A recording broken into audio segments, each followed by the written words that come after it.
ವಿಶೇಷವಾಗಿ ನನಗೆ ಬರಲಿಕ್ಕೆ ಸಾಧ್ಯವೇ ಆಗ್ತಿರಲಿಲ್ಲ. ನಾನು ಬೆಂಗಳೂರಿಗೆ ಹೋಗಿದ್ದೆ. ಅದಕ್ಕಾಗಿ ನಾನು ಇಲ್ಲಿ ಬರಲಿಕ್ಕೆ ಆಗದಿದ್ದರೆ ನಾನೇನು ತಪ್ಪು ಮಾಡ್ತೇನೋ ಎನ್ನುವ ಒಂದು ಕೀಳರಿಮೆ ನನಗೆ ಇದ್ದದ್ರಿಂದ ನಾನು ಮಧ್ಯದಲ್ಲಿ ಬಂದು ಹೋಗಿದ್ದೆ. ಆದರೆ ದೇವರ ಇಚ್ಛೆ ಬೇರೆ, ನಾನು ಇಲ್ಲಿ ಬರಬೇಕಿತ್ತು. ನಿನ್ನೆ ರಾತ್ರಿಯೇ ನಾನು 2 ಗಂಟೆಗೆ ಬಂದು ಮನೆಗೆ ಮುಟ್ಟಿದ್ದೇನೆ. ಅಂತೂ ಆ ನಂತರದಲ್ಲಿ ಬಂದು ನಿಮ್ಮನ್ನು ಸೇರುವಂಥ ಒಂದು ಸೌಭಾಗ್ಯ ಪರಮಾತ್ಮ ನನಗೆ ಕೊಟ್ಟಿದ್ದಾನೆ. ಇದಕ್ಕೆ ಮುಖ್ಯ ಕಾರಣ ಈ ಊರಿನ ಜನರ ಪ್ರೀತಿ. ನೀರೇ ಕೃಷ್ಣ ಶೆಟ್ಟಿಯವರಿದ್ದಾರೆ, ಅಂಥ ಹಿರಿಯರ ಪ್ರೀತಿ. ನಮ್ಮ ಗೌರವಾನ್ವಿತ ಮನೋಜನ್ನ ಇದ್ದಾರೆ, ಅವರು ನಮ್ಮ ಬಹಳ ಆತ್ಮೀಯರು, ನಮ್ಮ ವೇದಿಕೆಯಲ್ಲಿ ಗೌರವಾನ್ವಿತರೆಲ್ಲ ಇದ್ದಾರೆ. ಅವರೆಲ್ಲರ ಪ್ರೀತಿ ನಮ್ಮನ್ನು ಇಲ್ಲಿ ಕರೀತದೆ. ಎಲ್ಲಕ್ಕಿಂತಲೂ ಹೆಚ್ಚಾಗಿ ನಮ್ಮ ಕಾರ್ಕಳ ತಾಲೂಕಿನಲ್ಲಿ ನಾನು ಮೊನ್ನೆನೇ ಹೇಳಿದ್ದೇನೆ, ಶಿಬಿರ ಚೆನ್ನಾಗಿ ನಡೀತದೆ, ಆದರೆ ಹೆಚ್ಚು ರಿಸಲ್ಟ್ ಕೊಟ್ಟು ಬಹಳ ಜನ ಪಾನಮುಕ್ತರಾಗಿ ಒಂದು ಸುಂದರವಾದ ಜೀವನವನ್ನು ನಡೆಸುವ ಒಂದು ಏರಿಯಾ ಇದ್ದರೆ ಅದು ಹೆಬ್ರಿ ಈ ಭಾಗದ ಪರಿಸರದಲ್ಲಿ ಅಂತ ಹೇಳುವುದನ್ನು ಹೇಳಲಿಕ್ಕೆ ಇಷ್ಟಪಡ್ತೇನೆ. ನಾನು ಮೊನ್ನೆ ಕಾರ್ಯಕ್ರಮ ಆದ ತಕ್ಷಣ ಇಲ್ಲಿಂದ ಹೊರಗೆ ಹೋಗಬೇಕಾದ್ರೆ ನಾನು ಇಲ್ಲಿಯ ಮೇಲ್ವಿಚಾರಕರಲ್ಲಿ ಒಂದು ಪ್ರಶ್ನೆ ಕೇಳಿದೆ. ನೀವು ಬಂದೆಷ್ಟು ಸಮಯ ಆಯಿತು ಅಂತ ಕೇಳಿದ್ದಕ್ಕೆ ಅವರು ಹೇಳಿದರು 2 ತಿಂಗಳಾಯಿತು ಸರ್ ಅಂತ ಹೇಳಿದರು. ಆದರೆ ನಿಮ್ಮ ಏರಿಯಾದಿಂದ ಎಷ್ಟು ಜನ ಬಂದಿದ್ದಾರೆ ಅಂತ ಹೇಳಿದರೆ ಅವರೊಂದು ಮಾತು ಹೇಳಿದರು, 31 ಜನ ಬಂದಿದ್ದಾರೆ ಅಂತ ಹೇಳಿದರು. ನನಗೆ ಭಾಳ ಸಂತೋಷ ಆಯಿತು. ನಾನು ಆ ತಕ್ಷಣವೇ ಅವರಿಗೆ ಒಂದು ಸೆಕೆಂಡ್ ಕೊಟ್ಟೆ ಮತ್ತು ನೋಡಮ್ಮ ನೀನು ಒಳ್ಳೆ ಕೆಲಸ ಮಾಡಿದ್ದೀಯಾ ಅಂತ ಕೇಳಿದ್ದಕ್ಕೆ ಅವರೊಂದು ಬಹಳ ಔದಾರ್ಯದ ಮಾತನ್ನು ಹೇಳಿದರು. ನಾನು ಬಂದು 2 ತಿಂಗಳಾಯಿತು ಸರ್, ಆದರೆ ನಮ್ಮ ಒಕ್ಕೂಟದವರು, ನಮ್ಮ ಏರಿಯಾದ ಶೌರ್ಯದವರು, ನಮ್ಮ ಏರಿಯಾ ಜನರಿಗೆ ನಾನು ಹೇಳಿದ್ದು ಮಾತ್ರ ಎಲ್ಲರೂ ತಗೊಂಡು ನನ್ನ ಏರಿಯಾದಿಂದಲೇ 31 ಮಂದಿಯನ್ನು ತಂದು ಹಾಕಿದ್ದಾರೆ.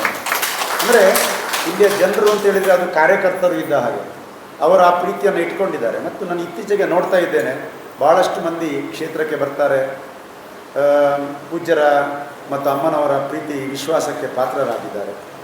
ಈ ರೀತಿ ನಮ್ಮ ಯೋಜನೆಯ ಕಾರ್ಯಕ್ರಮ ಈ ಭಾಗದಲ್ಲಿ ಚೆನ್ನಾಗಿ ನಡೀತಾ ಇದೆ. ಮತ್ತು ಆ ಮೇಲ್ವಿಚಾರಕರಲ್ಲಿ ಮುಂದುವರೆದು ನಾನೊಂದು ಪ್ರಶ್ನೆ ಕೇಳಿದೆ, ನಿಮ್ಮ ಏರಿಯಾದ ಯೋಜನೆಯ ವಿಷಯ ಹೇಗಿದೆ, ನಿಮ್ಮ ಸಂಘಗಳ ಒಂದು ಗ್ರೇಡ್ ಹೇಗಿದೆ ಅಂತ ಹೇಳಿದರೆ ಅವ್ರು ಹೇಳ್ತಾರೆ, ನಮ್ಮಲ್ಲಿ ಯಾವುದೇ ಸಂಘ ತೊಂದರೆ ಇಲ್ಲ ಸರ್, ನಮ್ಮದು 0 ಅಂತ ಹೇಳಿದ್ರು. ಅಂದರೆ ನಾವು A ಗ್ರೇಡಲ್ಲಿದ್ದೇವೆ, A+ ಅಲ್ಲಿದ್ದೇವೆ ಅನ್ನುವಂಥ ಮಾತನ್ನು. ಬಹುತೇಕ ಈ ಭಾಗದ ಜನರು ಯೋಜನೆಯ ಕಾರ್ಯಕ್ರಮವನ್ನು ಕ್ಷೇತ್ರದ ಪ್ರಸಾದ ಅಂತೇಳಿಯೇ ಭಾವಿಸಿ ಅದನ್ನು ಅನುಭವಿಸುವುದನ್ನು ನಾನು ಗಮನಿಸಿದ್ದೇನೆ.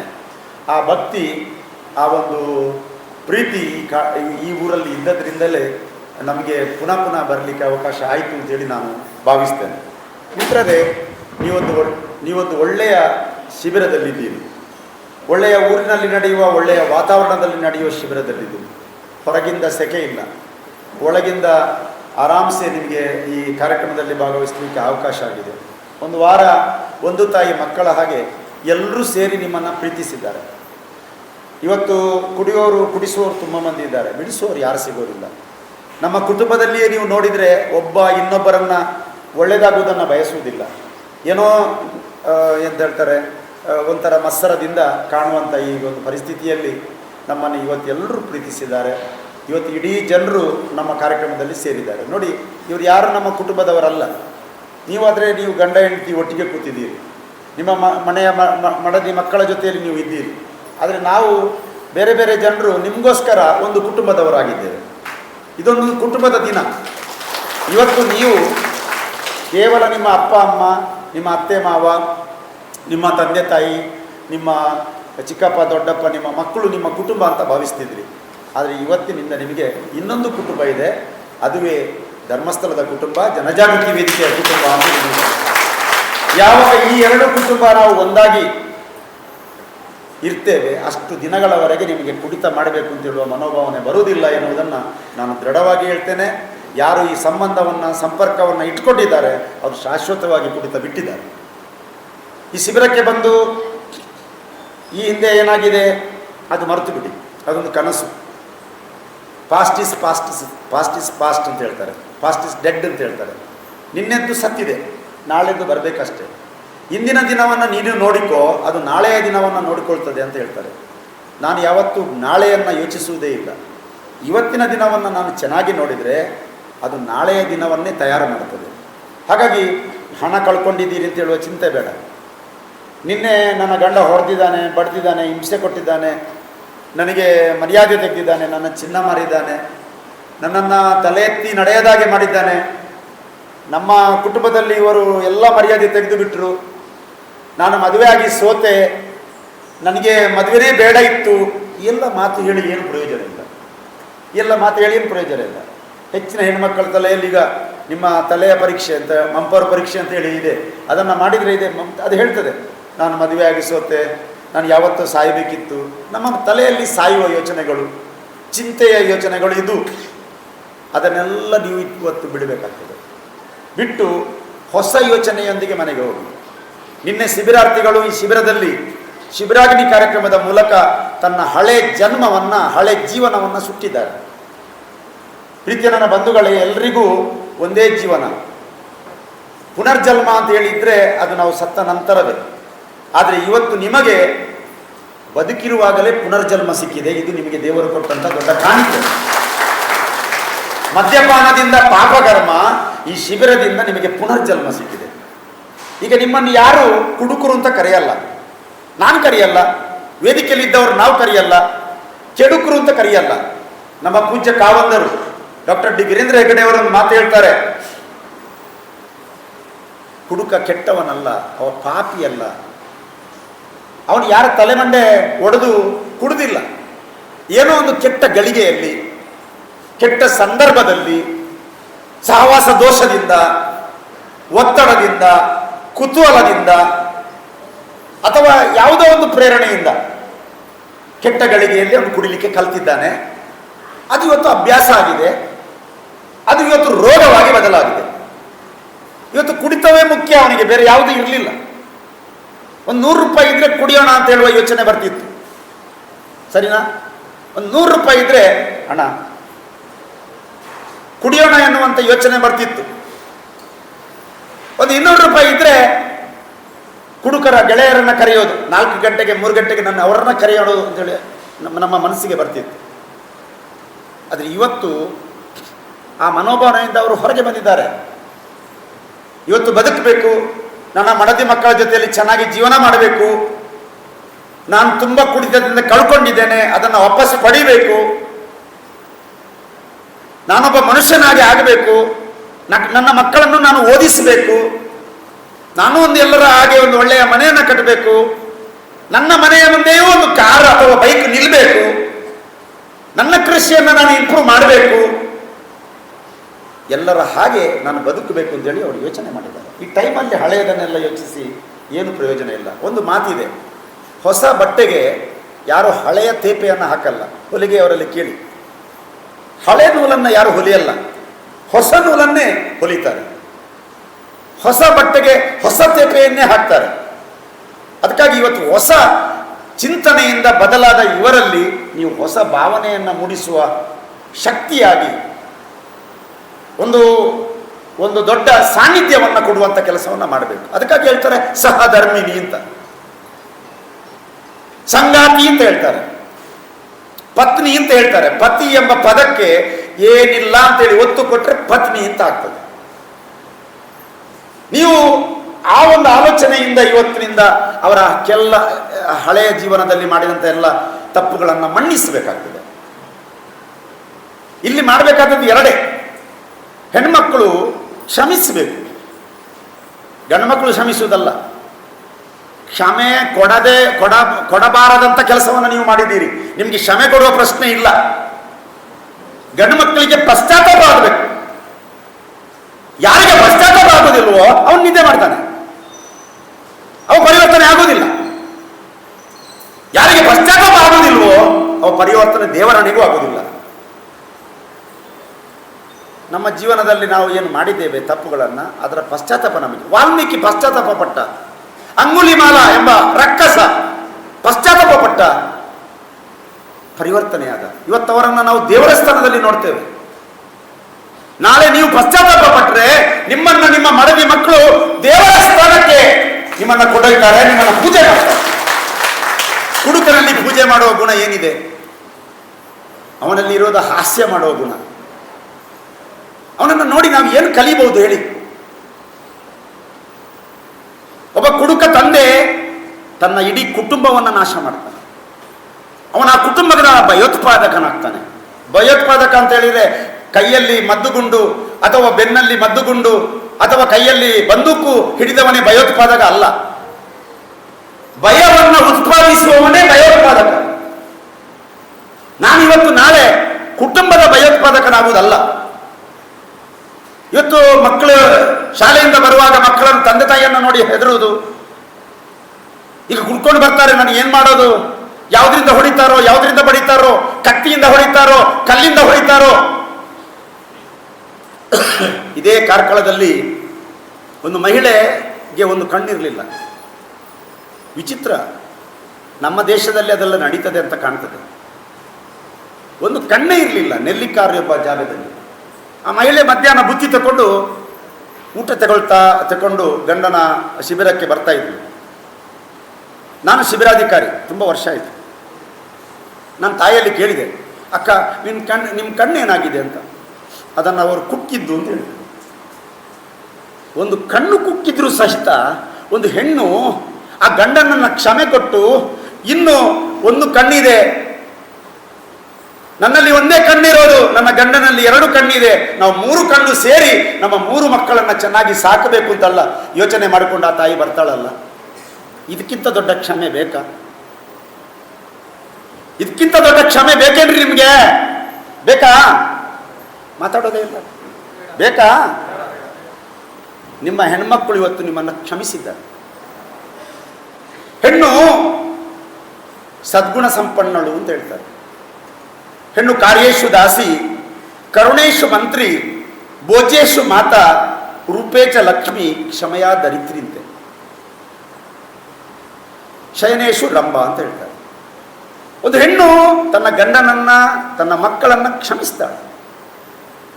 ಇವತ್ತೆಷ್ಟು ಜನ ತಾಯಂದಿರಲ್ಲಿ ಕೂತಿದ್ದಾರೆ, ಅವ್ರ ಜೊತೆಯಲ್ಲಿ ಮಗ ಕೂತಿದ್ದಾನೆ. ನಾಚಿಕೆ ಆಗಬೇಕು ನಮಗೆ. ಅಷ್ಟು ವಯಸ್ಸಿನ ಆ ತಾಯಿ ನಿಮ್ಮ ಹತ್ರ ಕೂತಿದ್ದಾರಲ್ಲ, ನಾಚಿಕೆ ಆಗಬೇಕು ನಮಗೆ. ಆ ತಾಯಿಯನ್ನು ನಾವು ನೋಡಬೇಕಿತ್ತು, ಆ ತಾಯಿಯ ಪ್ರೀತಿಯನ್ನು ನಾವು ಮಾಡಬೇಕಿತ್ತು. ಇವತ್ತು ಆ ತಾಯಿಯೇ ಬಂದು ಇವತ್ತು ತನ್ನ ಎದೆ ಹಾಲು ಬಿಟ್ಟು ಇಷ್ಟು ಎತ್ತರಕ್ಕೆ ಬೆಳೆದು ನಾವು ಆ ತಾಯಿ ಇನ್ನೂ ನನ್ನನ್ನು ನೋಡ್ತಾ ಇದ್ದಾಳಂತಾದರೆ ಇನ್ನೇನು ಉಳೀತು ನಮ್ಮಲ್ಲಿ? 2 ಕೈಕಾಲು ಸರಿಯಿಲ್ಲದವರು ಸಹಿತ ತಾಯಿಯನ್ನು ಅಪೇಕ್ಷಿಸದೆ ತನ್ನ 2 ಕೈಗಳಿಂದ ಪರೀಕ್ಷೆ ಬರೆದು ಡಿಸ್ಟಿಂಕ್ಷನಲ್ಲಿ ಪಾಸಾದವರನ್ನು ನಾನು ನೋಡಿದ್ದೇನೆ. 2 ಕಾಲು ಸರಿ ಇಲ್ಲದವರು, 2 ಕೈ ಇಲ್ಲದವರು ಬದುಕುವ ರೀತಿಯನ್ನು ನಾನು ನೋಡಿದ್ದೇನೆ. ಪುರುಷರ ಅಂಗವಿಕಲರ ಕ್ರಿಕೆಟ್ ನೀವು ನೋಡಿದರೆ ಗೊತ್ತಾಗ್ತದೆ. ಅಥವಾ ಬೇರೆ ಬೇರೆ ಗಾನಯೋಗಿ ಪುಟ್ಟಸ್ವಾಮಿ ಗವಾಯಿ ಅವರು ಕಣ್ಣಿಲ್ಲದೆ ಗಾನ ಯೋಗಿಗಳಾಗಿ ಮೃತರಾದರು. ಇವತ್ತು ಲಿಂಗೈಕ್ಯರಾದರು. ಅವರನ್ನು ಇವತ್ತು ದೇವರ ಸ್ಥಾನದಲ್ಲಿ ನೋಡ್ತಾರೆ. ಎಷ್ಟೋ ಜನ ಕಣ್ಣು ಕಾಣದವರಿಗೆ ಸಂಗೀತವನ್ನು ಹೇಳಿಕೊಟ್ರು, ಇವತ್ತು ಸಾಹಿತ್ಯನ ಹೇಳಿಕೊಟ್ರು. ಇವತ್ತು ಸಾವಿರಾರು ಜನರ ಶಿಷ್ಯರನ್ನ ಅವರು ಮಾಡಿದರು. ಕಣ್ಣು ಇಲ್ಲದಿದ್ದರೂ ಜಗತ್ತಿನಲ್ಲಿ ಇರುವಂತಹ ಆ ಸುಂದರವಾದ ವ್ಯವಸ್ಥೆಯನ್ನು ನೋಡಲಿಕ್ಕೆ ಆಗದಿದ್ರೂ ಕೂಡ ಆಧ್ಯಾತ್ಮಿಕತೆಯಿಂದ ಬೆಳೆಯಲಿಕ್ಕೆ ಆ ಸ್ವಾಮಿಗಳು ಆ ಶಿಷ್ಯರಿಗೆ ಪ್ರೇರಣೆಯಾದರು. ಇವತ್ತು ನಾವು 2 ಕಣ್ಣಿದ್ದು ಏನು ಪ್ರಯೋಜನ? ಇವತ್ತು ನಮ್ಮ ಹೆಣ್ಮಕ್ಕಳು ಕಣ್ಣೀರು ಹಾಕಿದ್ದು ಎಷ್ಟಾಗಬಹುದು? ಇವತ್ತು ನಮ್ಮ ಕುಟುಂಬಕ್ಕೆ ಬೇರೆ ಯಾರು ಶಾಪ ಹಾಕಿಲ್ಲ, ನೆನ್ಪಿಟ್ಕೊಂಡು. ಯಾರು ಶಾಪ ಹಾಕಲಿಲ್ಲ ನಿಮಗೆ, ನನಗಾಗಲಿ ನಿಮಗಾಗಲಿ ಯಾರು ಶಾಪ ಹಾಕ್ಲಿಕ್ಕೆ ಆಗೋದಿಲ್ಲ. ನಮ್ಮಲ್ಲಿರುವ ದೋಷವೇ ನಾವು ಮುಳುಗಲಿಕ್ಕೆ ಕಾರಣ. ಇಷ್ಟು ದೊಡ್ಡ ಸಮುದ್ರ ಇದೆ. ಈಗ ಮಳೆಗಾಲ, ಹವಾಮಾನ ಇಲಾಖೆ ಹೇಳ್ತದೆ ಸಮುದ್ರಕ್ಕೆ ಇಳಿಬೇಡಿ, ಸಮುದ್ರ ಬಹಳ ಬೋರ್ಗರೈತಾ ಇದೆ, ನಿಮ್ಮ ಹಡಗುಗಳನ್ನು ನಿಮ್ಮ ದೋಣಿಗಳನ್ನು ಬದಿಯಲ್ಲಿಡಿ ಅಂತೇಳಿ ಮೀನುಗಾರರಿಗೆ ಎಚ್ಚರಿಕೆ ಕೊಡ್ತಾರೆ. ಅವರು ಇಳಿಯುವುದಿಲ್ಲ, ಅವ್ರಿಗೆ ಗೊತ್ತಿದೆ ಅದರ ಅಪಾಯ ಏನು ಅಂತ. ಮದ್ಯಪಾನದ ಪ್ಯಾಕೆಟ್ ಮೇಲೆ ಬರೆದಿದೆ ಮದ್ಯಪಾನ ಆರೋಗ್ಯಕ್ಕೆ ಹಾನಿಕರ, ಆದರೂ ನಾವು ಕುಡಿತೇವೆ, ಅದರ ಅಪಾಯ ನಮಗೆ ಗೊತ್ತಿಲ್ಲ. ಇವತ್ತು ನೀರಿಗೆ ಬಿದ್ದು ಸಾಯುವುದಕ್ಕಿಂತ ಹೆಚ್ಚು ಜನ ಈ ಮದ್ಯಪಾನಕ್ಕೆ ಬಿದ್ದು ಸತ್ತಿದ್ದಾರೆ. ಊಟ ಇಲ್ಲದೆ ಸಾಯುವುದಕ್ಕಿಂತ ಹೆಚ್ಚು ಜನ ಈ ವ್ಯಸನಕ್ಕೆ ಬಿದ್ದು ಸತ್ತಿದ್ದಾರೆ. ಎಷ್ಟೋ ಜನ ಮಕ್ಕಳು ಅನಾಥರಾಗಿದ್ದಾರೆ. ಎಷ್ಟೋ ಜನ ಮಡದಿ ತನ್ನ ತಾಳಿಯ ಸರವನ್ನ ಅಥವಾ ಮಾಂಗಲ್ಯವನ್ನು ಕಳ್ಕೊಂಡಿದ್ದಾಳೆ. ನನಗದು ಬೇಡ, ನನಗೆ ಜೀವನ ಬೇಕು, ನನ್ನ ಮನೆ ಬೇಕು, ಬದುಕು ಬೇಕು. ಈ ಒಂದು ಉದ್ದೇಶದಿಂದ ಮಾಡಿದ ಶಿಬಿರದಲ್ಲಿ ಇಲ್ಲಿ ಸಿಕ್ಕಿದ ಎಲ್ಲ ವಿಚಾರಗಳನ್ನ ಮನಸ್ಸಲ್ಲಿಟ್ಟುಕೊಂಡು ಸಂಕಲ್ಪ ಮಾಡುತ್ತಿದ್ದೇನೆ. ನಾನೆಂದಿಗೂ ಕುಡಿಯೋದಿಲ್ಲ. ಈ ಕೈಯಲ್ಲಿರುವ ಅಕ್ಷತೆಯನ್ನು ಒತ್ತಿ ಹಿಡಿಯಿರಿ. ಇದನ್ನ ಒಂದು ದೇವರಿಗೆ ಸಂಪರ್ಕ ಮಾಡುವ ಮಾಧ್ಯಮ ಅಂತೇಳಿ ನಾವು ಭಾವಿಸೋಣ. ಈ ಅಕ್ಷತೆ ಕಾಳು ಬೀಳದ ಹಾಗೆ ಗಟ್ಟಿಯಾಗಿ ಮುಷ್ಟಿ ಹಿಡಿಯಿರಿ.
ಗಂಟೆ ಕೂಡ ಸಾಕೆ ಸಾಕು. ಆದರೆ ಇವತ್ತು ನಮ್ಮ ಹೆಮ್ಮೆ ಏನಂತ ಹೇಳಿದರೆ ಪರಮ ಪೂಜ್ಯ ಡಾಕ್ಟರ್ ವೀರೇಂದ್ರ ಹೆಗ್ಡೆ ಅವರು ಸಮಾಜದಲ್ಲಿ ಬದಲಾವಣೆಯನ್ನು ತರಬೇಕು, ಆ ಮೂಲಕ ಸಮಾಜಕ್ಕೆ ಅವರನ್ನು ಆಸ್ತಿಯಾಗಿ ಅವರನ್ನು ಸೃಷ್ಟಿ ಮಾಡಬೇಕು ಉದ್ದೇಶದಿಂದ ಬಹಳ ವರ್ಷದಿಂದ ಇವರು ಮಧ್ಯವರ್ತಿ ಸಮಾಜದಲ್ಲಿ ದೊಡ್ಡ ಬದಲಾವಣೆಯನ್ನು ಧರ್ಮಸ್ಥಳದ ಪ್ರಸಾದ ಮಾನ್ಯ ವಿವೇಕ್ ವಿನ್ಸೆಂಟ್ ಪಾಯಸರವರಿಗೆ ನಾವು ಧನ್ಯವಾದ ಅರ್ಪಣೆ ಮಾಡಲೇಬೇಕು. ಯಾಕಂದರೆ 30 ವರ್ಷದಲ್ಲಿ ಶ್ರೀ ಕ್ಷೇತ್ರ ಧರ್ಮಸ್ಥಳ ಅಂತ ಒಂದು ವ್ಯಕ್ತಿಯನ್ನು ಕೊಟ್ಟದ್ದಿದ್ರೆ ಅದು ವಿವೇಕಿನಿಂದ ಆದದ್ದಲ್ಲ, ಮಂಜುನಾಥ ದೇವರ ಕೃಪೆಯಿಂದ ಬಂದದ್ದು ಅಂತ ನಾನು ಹೇಳ್ತಾ ಇದ್ದೇನೆ. ಸ್ವಲ್ಪ ದಿನ ನಿಮ್ಮ ಮನಸ್ಸಿನಲ್ಲಿ ಅದು ಉಳಿಬೇಕಂತಾದರೆ ಅಂತ ಒಬ್ಬ ಉಪನ್ಯಾಸಕರ ಸಮಾಜದಲ್ಲಿ ಇವತ್ತು ಅಗತ್ಯ ಇದೆ. ಆ ಕೆಲಸವನ್ನು ಅವರಿಗೆ ನಮ್ಮನ್ನು ಮಾಡಿ ಹೋಗಿದ್ದಾರೆ. ಅವರಿಗೂ ನಾನು ಜಿಲ್ಲಾ ಜನಜಾಗೃತಿ ವತಿಯಿಂದ ಧನ್ಯವಾದವನ್ನು ಅರ್ಪಿಸ್ತಾ ಇದ್ದೇನೆ. ಈ ಕಾರ್ಯಕ್ರಮ ಇವತ್ತು 2000 ದಾಟಿದ್ರು ಸಹ ಹೆಬ್ಳಿ ಮತ್ತು ಈ ಬ್ರಹ್ಮವರ ಉಡುಪಿ ಭಾಗಕ್ಕೆ ಅಪರೂಪ ಅಲ್ಲ, ಆಗಾಗ ಆಗ್ತಾ ಇರ್ತದೆ. ಆದರೆ ಈ ಕಾರ್ಯಕ್ರಮ ಸಂಘಟನೆಗೆ ಸ್ವಲ್ಪ ಧೈರ್ಯ, ತಾಳ್ಮೆ ಮತ್ತು ಕರ್ತವ್ಯ ನಿಷ್ಠೆ ಎಲ್ಲ ಬೇಕಾಗ್ತದೆ. ರಾತ್ರಿ ಕಾಯಬೇಕು, ಹಗಲಿ ಕಾಯಬೇಕು, ಬಯಸ್ಕೊಂಡದ್ದು ಕೇಳಬೇಕು, ಏನೇನು ಬೈತಾರೆ, ಏನೇನು ಮನೆಯವರು ಬೈತಾರೆ, ಅವರೊಟ್ಟಿಗೆ ಬಂದವರು ಬೈತಾರೆ, ಒಂದು 2-3 ದಿವಸ ಶಿಬಿರದವರು ಬೈತಾ ಇರ್ತಾರೆ. ಎಲ್ಲವನ್ನು ಕೇಳುವಂತ ತಾಳ್ಮೆ ಇದ್ದರೆ ಮಾತ್ರ ಈ ಕಾರ್ಯಕ್ರಮ ಸಂಯೋಜನೆ ಮಾಡಬಹುದು. ಅದನ್ನು ಶೇರ್ಕಾಡಿ ವಲಯದವರು ಮತ್ತು ಹೆಬ್ರಿ ವಲಯ ಏನು ತಾಲೂಕಿನವರು ಮಾಡಿ ತೋರಿಸಿದ್ರಿ. ನಿಮಗೆ ಜಿಲ್ಲಾ ಜನಜಾಗೃತಿ ವೇದಿಕೆಯಿಂದ ಧನ್ಯವಾದಗಳು. ಶ್ರದ್ಧೆ ಸೆಳೆಯುತ್ತದೆ.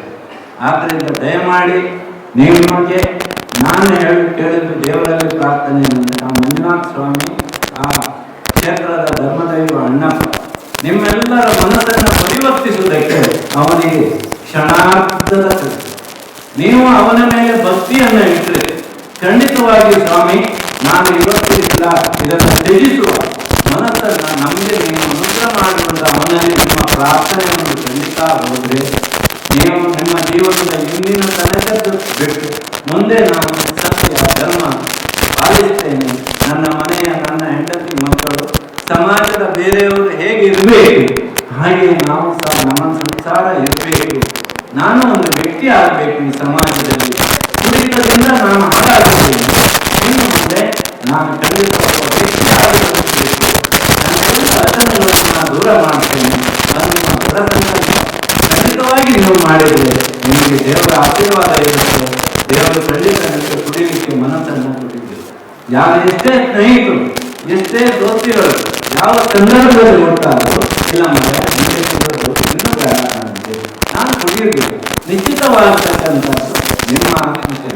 ನಾವು ಇಂಥದ್ದನ್ನ ನಮ್ಮ ಈ ಪರಿಸರದಲ್ಲಿ ಎಷ್ಟೋ ಜನರು ಕುಡಿತವನ್ನು ಬಿಟ್ಟು ದೊಡ್ಡ ದೊಡ್ಡ ವ್ಯವಹಾರಗಳನ್ನ ಮಾಡಿಕೊಂಡಿದ್ದವರನ್ನು ಸಹ ನಮ್ಮ ಕಣ್ಮುಂದೆ ನೋಡ್ತಾ ಇದ್ದೀವಿ. ಯಾಕೆ ಅವರ ಮನಸ್ಸು ಯಾವುದೇ ದುಶ್ಚಟವನ್ನು ನೀವು ಬಿಡಬೇಕು, ನಿಮ್ಮ ಮನಸ್ಸಲ್ಲಿ ನೀವೇ ಬರಬೇಕು. ನಮ್ಮಂಥವ್ರು 1000 ಹೇಳಿದ್ರು ನಿಮ್ಮ ಮನಸ್ಸಲ್ಲಿ ಬಾಧಿಸಿದ ಪರಿವರ್ತನೆ ಆಗುವುದೇ ಇಲ್ಲ. ದೇವರು ನಿಮಗೆ ಖಂಡಿತವಾಗಿ ಅನುಗ್ರಹಿಸಿ ಒಳ್ಳೆಯ ರೀತಿಯಲ್ಲಿ ಆ ಕ್ಷೇತ್ರದ ಮಂಜುನಾಥ ಸ್ವಾಮಿ ಹಾಗೂ ಅಣ್ಣಪ್ಪ ಸ್ವಾಮಿಯು ನಿಮ್ಮನ್ನ ಖಂಡಿತ ನಿಮ್ಮ ಮನಸ್ಸಿಗೆ ಒಳ್ಳೆಯ ಬುದ್ಧಿಯನ್ನು ತುಂಬಿ ಈ ಕ್ಷೇತ್ರದ ಈ ಒಂದು ವ್ಯವಸ್ಥೆ ನಿಮಗೆ ಪ್ರಯೋಜನವಾಗಲಿ. ಒಂದೆಂದೂ ಕುಡಿಯದೆ ನಿಮ್ಮ ಮಕ್ಕಳಿಗೆ ಒಳ್ಳೆಯ ವಿದ್ಯಾಭ್ಯಾಸ, ಸಮಾಜದಲ್ಲಿ ಒಳ್ಳೆಯ ವ್ಯಕ್ತಿಗಳಾಗಿ ಬಾಳಿ ಅಂತ ಹೇಳುತ್ತಾ ಆ ಸ್ವಾಮಿಯನ್ನು ಪ್ರಾರ್ಥಿಸಿಕೊಳ್ಳುತ್ತಾ ಅವಕಾಶ ಇತ್ತಂದವರಿಗೆ ಎಲ್ಲ ಹೊಂದಿಸುತ್ತಾ ನನ್ನ ಮಾತನ್ನು ಜಯ ಜಯ.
ಅತ್ಯಂತ ಯಶಸ್ವಿಯಾಗಲಿಕ್ಕೆ ಸಹಕರಿಸಿದಂತ ನಮ್ಮ ಊರಿನ ಎಲ್ಲ ಗಣ್ಯರನ್ನ ಈ ಧರ್ಮಸ್ಥಳ ಗ್ರಾಮಾಭಿವೃದ್ಧಿ ಯೋಜನೆಯ 10 ಹಲವಾರು ಸಂಘ ಸಂಸ್ಥೆಗಳಿವೆ. ಅವರೆಲ್ಲರಿಗೂ ಒಂದೇ ಮಾತಿನಲ್ಲಿ ಅದೇ ರೀತಿ ಈ ಒಂದು 57 ಜನ ಏನು ಶಿಬಿರಾರ್ಥಿಗಳಿದ್ದೀರಿ, ಅವ್ರ ಮನೆಯವರು ಏನಿದ್ದೀರಿ ಎಲ್ಲ ಮಾತೆಯರಿಗೆ, ಮುದ್ದು ಮಕ್ಕಳಿಗೆ, ಊರಿನ ಊರಿನ ಎಲ್ಲ ಗಣ್ಯರಿಗೆ, ವೇದಿಕೆಯಲ್ಲಿ ನನ್ನೊಂದಿಗೆ ಸಹಕರಿಸಿದಂತ ನನ್ನೆಲ್ಲ ಆತ್ಮೀಯ ಮಿತ್ರ ವೃಂದಕ್ಕೆ, ಧರ್ಮಸ್ಥಳ ಕ್ಷೇತ್ರದ ಗ್ರಾಮಾಭಿವೃದ್ಧಿ ಯೋಜನೆಯ ಎಲ್ಲ ಅಧಿಕಾರಿ ವರ್ಗದವರಿಗೆ ಮತ್ತು ಎಲ್ಲ ಕಾರ್ಯತಂಡಕ್ಕೆ ಒಂದೇ ಮಾತಿನಲ್ಲಿ ನಾನು ನಿಮಗೆ ಅಭಿನಂದನೆಗಳನ್ನ ಸಲ್ಲಿಸ್ತಾ ಇದ್ದೇನೆ.